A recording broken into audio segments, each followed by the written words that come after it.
Hello दोस्तों, तो अब आगे स्टार्ट करते हैं हमारी नेक्स्ट वीडियो में।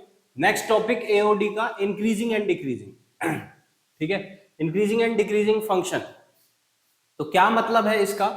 देखो, जब भी कोई फंक्शन होता है, ये हमारा फंक्शन है, कोई भी फंक्शन है एफ एक्स, जिसको वाई एक्सेस पे डिनोट किया जाता है, यहाँ एक्स है। जैसे जैसे एक्स बढ़ रहा है वैसे वैसे वाई भी बढ़े, अगर ठीक है कि हमने एक्स की वैल्यू को यहां से यहां पहुंचाया तो वाई की वैल्यू यहां से यहां चली गई। जैसे जैसे एक्स बढ़े और वाई भी बढ़ जाए, एक तो ये हो गया। और कैसे बढ़ सकता है? स्ट्रेट लाइन में बढ़ सकता है। और कैसे बढ़ सकता है? कुछ इस तरीके से बढ़ सकता है। तो ये तीन तरीके से वाई की वैल्यू बढ़ेगी जब जब एक्स की वैल्यू बढ़ेगी। ये तो तीनों को हम बोल देंगे इंक्रीजिंग फंक्शन। ठीक है, तुम देख सकते हो यहां पर x1 से वैल्यू x2 जब गई है तो यहां पर चेक करो, ये वाली वैल्यू y1 y2 से छोटी है कि वैल्यू यहां से यहां चली गई। सेम इसमें भी कोई भी x1 x2 उठाओ, यहां से यहां तुम देख सकते हो कि फंक्शन इंक्रीज कर रहा है। ये वाली x1 सॉरी y1, ये y2, ठीक है, फंक्शन इंक्रीज कर गया, बढ़ गया। और फंक्शन को हम y एक्सेस पे डिनोट करते हैं। सेम ऐसे ही इसमें हो जाएगा x1 x2, यहां पर ये, ठीक है, y1 y2। कहने का मतलब ये है कि अगर x1 छोटा है x2 से तो f ऑफ x1 भी छोटा रहना चाहिए f ऑफ x2 से। ठीक है, फंक्शन की वैल्यू भी बड़ी आनी चाहिए जब x की वैल्यू बड़ी है। तो ये डेफिनेशन हो गई हमारी किसकी? इंक्रीजिंग फंक्शन की। ये सिर्फ इंक्रीजिंग फंक्शन है। ठीक है, अब हम कैसे पहचानेंगे? हम वैल्यू डाल डाल के तो चेक नहीं करेंगे। जब तुम यहां देखोगे ये सारे टाइप के इंक्रीजिंग फंक्शन का कोई भी पॉइंट उठाओ और वहां पर एक टेंजेंट खींचो, ठीक है, उस टेंजेंट का ये स्लोप चेक करो। इसमें स्लोप होगा टेन थीटा, ठीक है, इसमें भी इसका स्लोप चेक करो, ये तो एक स्ट्रेट लाइन है, डायरेक्ट टेन थीटा हो जाएगा। इसमें भी जब तुम टेंजेंट खींचोगे ऐसे करके थीटा, तीनों में स्लोप टेन थीटा होगा। ठीक है, और जो ये थीटा है तुम देख सकते हो तीनों में ये थीटा एक्यूट एंगल होगा, मतलब 90 से छोटा होगा। और टेन थीटा जब थीटा 90 से छोटा होगा तो टेन थीटा पॉजिटिव होता है, यानी कि स्लोप पॉजिटिव होगा। बस यहां ध्यान रखना, अगर फंक्शन इंक्रीजिंग है तो स्लोप पॉजिटिव होगा, slope is equals to positive.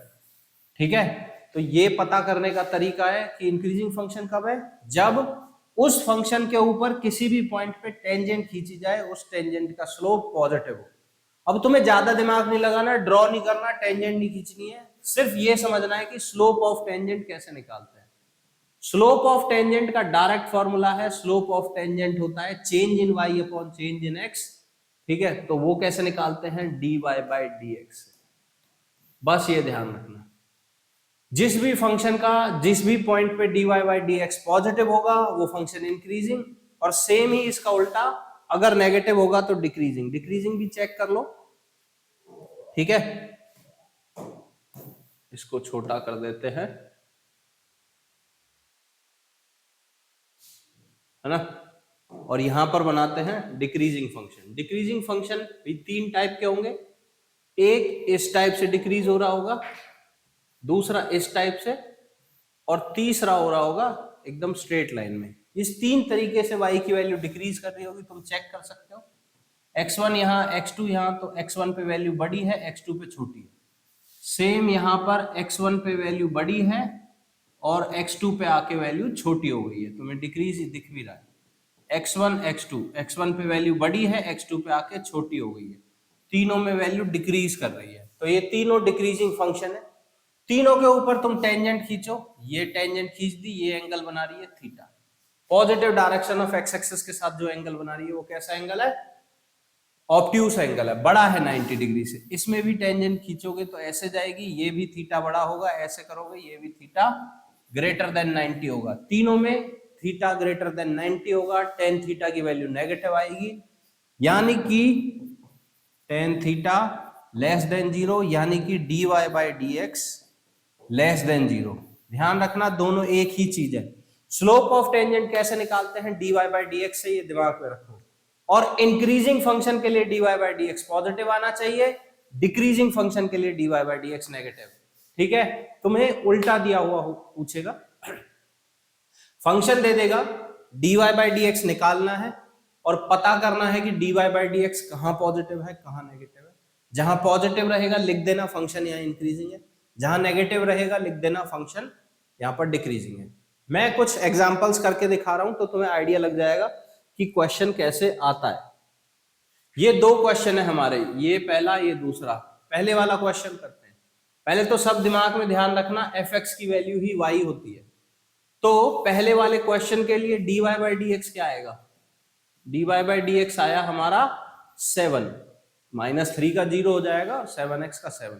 तो तुम यहां देख सकते हो dy बाई डी एक्स आ रहा है पॉजिटिव, ये ऑलवेज पॉजिटिव है, तो फंक्शन ऑलवेज इंक्रीजिंग होगा। ठीक है, फंक्शन ऑलवेज इंक्रीजिंग होगा, हमेशा पॉजिटिव है तो हमेशा इंक्रीजिंग। अब इसमें मैं तुम्हें 5 टाइप के फंक्शन बताना भूल गया, मैं अभी बता देता हूं। ठीक है, जैसे कि मान के चलो एक तो फंक्शन ये है, इंक्रीज किया फिर स्ट्रेट गया फिर से इंक्रीज किया, तो इसको बोलेंगे इंक्रीजिंग फंक्शन। ठीक है, कि ये फंक्शन इंक्रीज हो रहा है, यहां इंक्रीज हो रहा है, यहां इंक्रीज हो रहा है, देखो यहां इंक्रीज हो रहा है, यहां इंक्रीज हो रहा है, यहां पर इंक्रीज नहीं हो रहा है।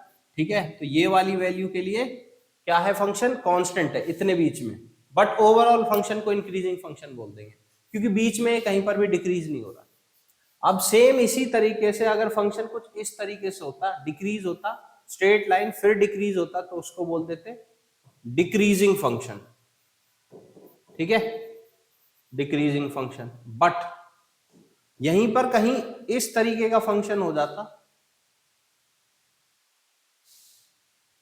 कि फंक्शन कहीं पर रुक ही नहीं रहा है, सीधा इंक्रीज कर रहा है या फिर सीधा डिक्रीज कर रहा है।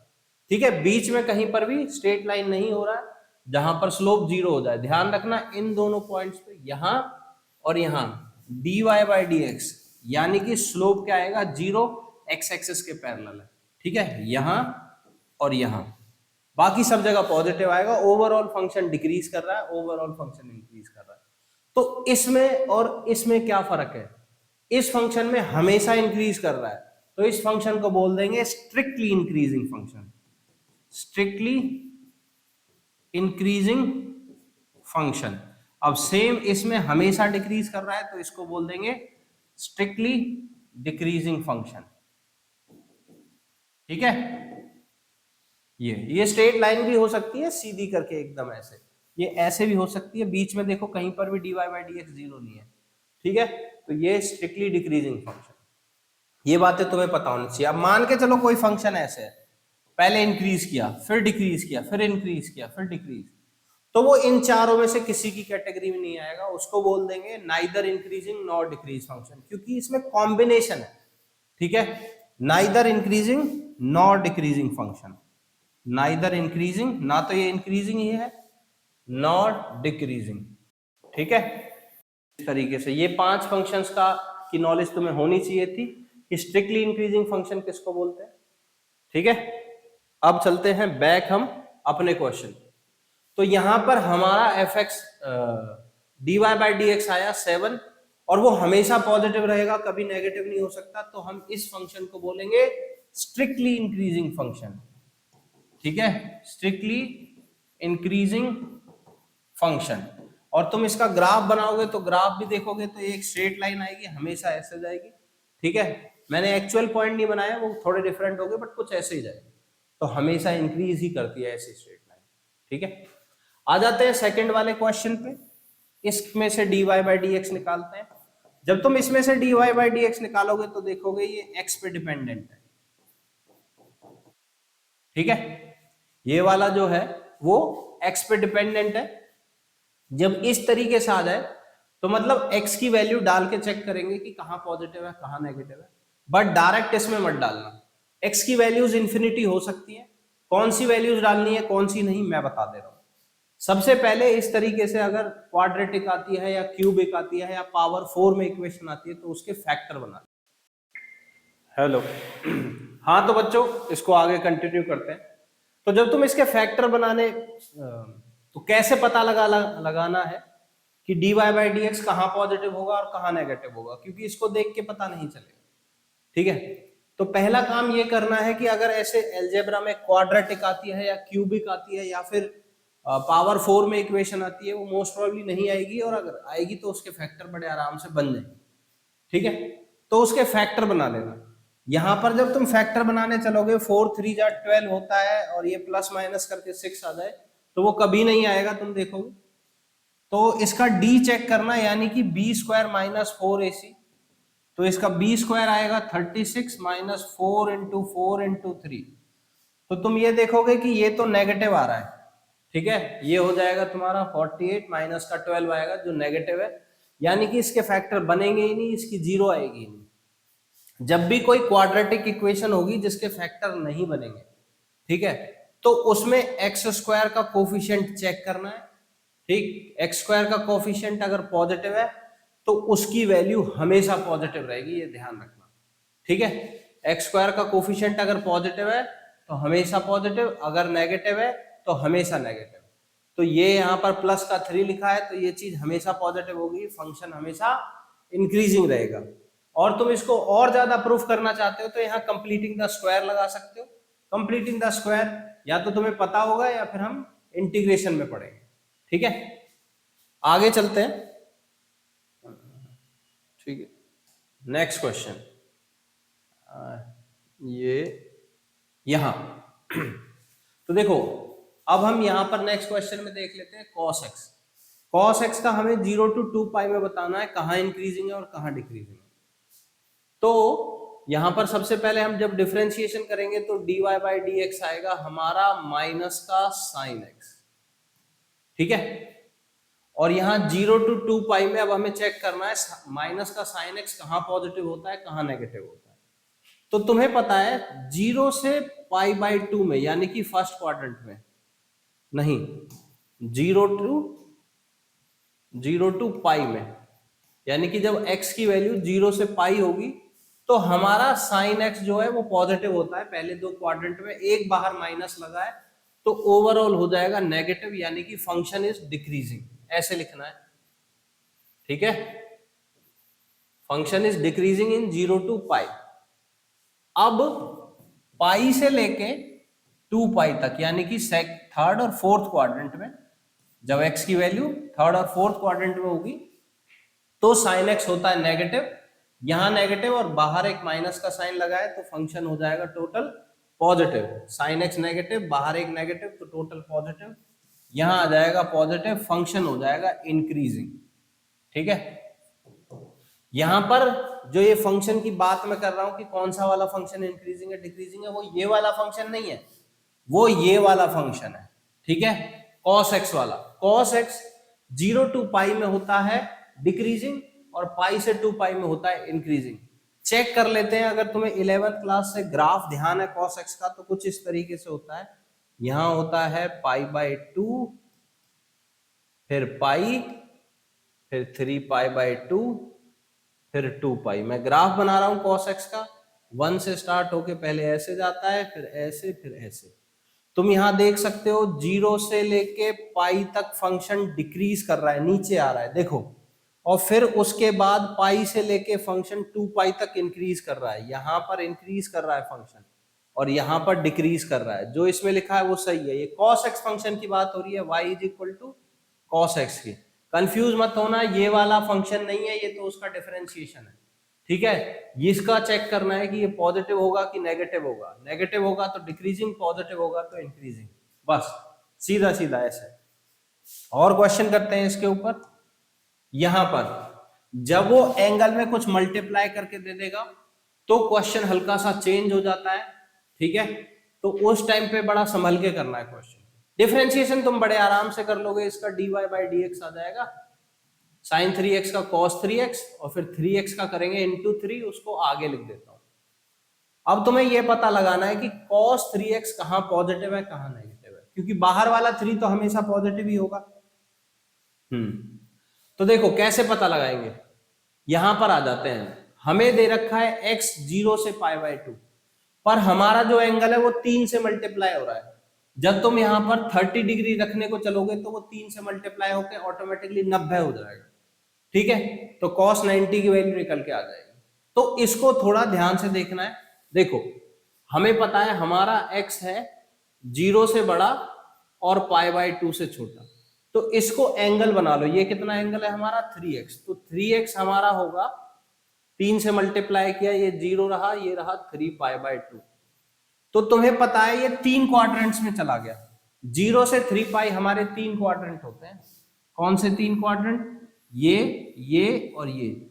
हमें पता है cos थीटा, ये जो है ये एंगल मान लो, अगर इसको cos थीटा, पहले में होता है पॉजिटिव, दूसरे में नेगेटिव और इसमें भी नेगेटिव।